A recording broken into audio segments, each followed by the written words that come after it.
और खबर यूपी से। यूपी के कुंडा से 7वीं बार विधायक रघुराज प्रताप सिंह यानी राजा भैया की मुश्किलें और बढ़ गई है, क्योंकि 10 साल पुराना जियाउल हक हत्याकांड एक बार फिर से जिंदा हो गया है।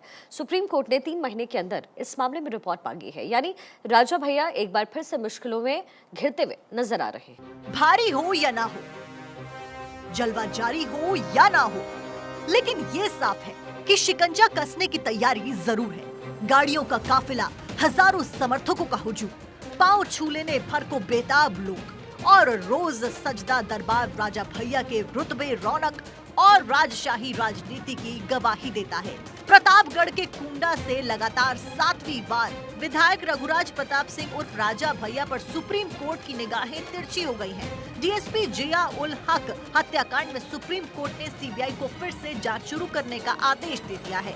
ये आदेश जिया उल हक की पत्नी की याचिका पर दिया गया है। डराने धमकाने की कोई आवश्यकता ही नहीं थी, क्योंकि सरकार अपनी थी।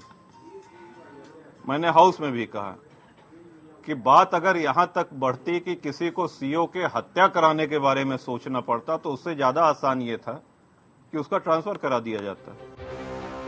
ये बयान राजा भैया के भौकाल और ताकत का प्रमाण है। जिस वक्त राजा भैया ये ऐलान मीडिया के सामने कर रहे थे, उस वक्त वो सत्ता में थे। अखिलेश यादव मुख्यमंत्री थे और अखिलेश की कैबिनेट में राजा मंत्री थे। राजा खुद को निर्दोष बता रहे थे, लेकिन उनकी भूमिका सवालों के घेरे में थी। जिया उल हक हत्याकांड के बारे में जानिए। तारीख 2 मार्च साल 2013, जगह बलीपुर गांव, प्रतापगढ़। प्रधान नन्हे यादव की गोली मारकर हत्या। कामता पाल के घर के बाहर बदमाशों ने मारी थी गोली। हत्या के बाद में गांव में हुआ हंगामा। प्रधान समर्थकों ने कामता पाल के घर में लगाई आग। अस्पताल में डॉक्टर्स ने नन्हे की मौत की पुष्टि की। आक्रोश की वजह से पुलिस ने शव गांव भेजा।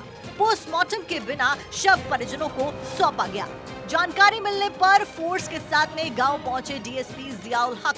सुरेश यादव ने जियाउल हक की कनपट्टी पर पिस्टल लगा दी। छीना झपटी में गोली चली, सुरेश यादव की मौत हो गई। इसके बाद गांव में पथराव और फायरिंग शुरू हो गई। कहा गया भीड़ ने डीएसपी की हत्या कर दी। जियाउल हक का शव नन्हे यादव के घर के पीछे खड़ंजे पर पड़ा मिला।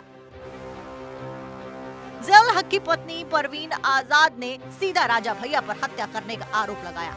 बढ़ते दबाव के बीच में राजा भैया से अखिलेश ने इस्तीफा ले लिया और मामले की जांच सीबीआई को दे दी गई। हालांकि सीबीआई ने 8 जुलाई 2014 को क्लोजर रिपोर्ट लगाते हुए राजा को क्लीन चिट दे दी।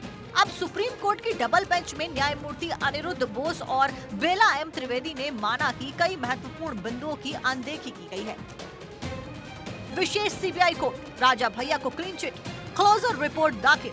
इलाहाबाद हाई कोर्ट, विशेष सीबीआई कोर्ट की रिपोर्ट को सही माना, ट्रायल कोर्ट के फैसले पर रोक। ट्रायल कोर्ट एसडीएम की रिपोर्ट को सही माना, विशेष सीबीआई कोर्ट की क्लोजर रिपोर्ट को खारिज किया। सुप्रीम कोर्ट हाई कोर्ट के आदेश को खारिज किया। 3 महीने में सीबीआई से रिपोर्ट मांगी। दरअसल डीएसपी की हत्या में कई ऐसे सवाल थे जिन्हें लेकर परवीन आजाद इंसाफ की लड़ाई लड़ रही है। अनसुलझे सवाल, पुलिस टीम पर हमला क्यों नहीं, सिर्फ जियाउल हक निशाने पर क्यों, बाकी किसी पुलिसकर्मी को कोई भी चोट क्यों नहीं। डीएसपी जियाउल हक खनन से लेकर कई मामलों की जांच कर रहे थे, जिसमें राजा की भूमिका संदिग्ध थी। अब सुप्रीम कोर्ट के आदेश के बाद राजा और उनके 4 साथियों के खिलाफ फिर से सीबीआई जांच शुरू होगी। राजा पहले से ही अपनी पत्नी के साथ में पारिवारिक कलह की वजह से उलझने में थे और अब इस मामले ने उनकी परेशानी और बढ़ा दी है। राजा 7वीं बार विधायक हैं, 5 अलग-अलग सरकारों में मंत्री रहे हैं और अपनी पार्टी जनसत्ता दल के अध्यक्ष भी हैं। इस हत्याकांड में सपा नेता और कभी राजा के करीबी रहे। 2022 में राजा के सामने सपा से चुनाव लड़ चुके गुलशन यादव मुख्य आरोपी हैं। अब ये सीबीआई जांच राजा के लिए कितनी मुश्किलें खड़ी करेगी और जांच में क्या कुछ सामने आता है, उस पर हर किसी की निगाहें हैं।